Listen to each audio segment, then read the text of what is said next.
Elias, habang buhay kong paglilingkuran ng ama mo.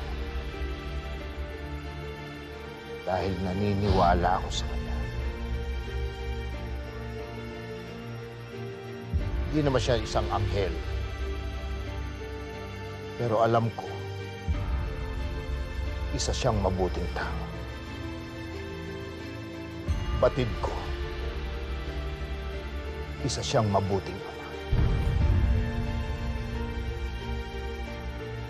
Tinalikuran niya kami noon ng nanay ko.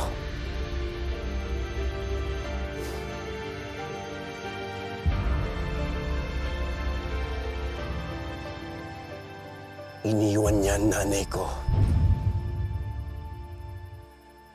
habang nagdadalang tao siya.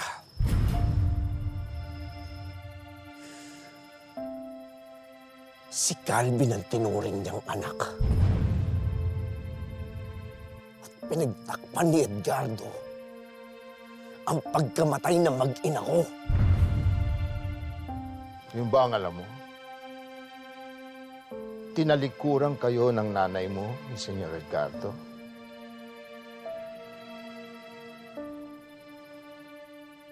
Sinunod ng ama mo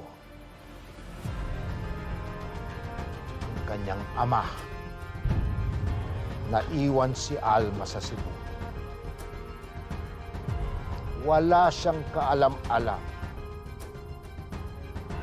na pinagbubuntis ka na pala ng iyong nanay sa kanyang sinapupunan.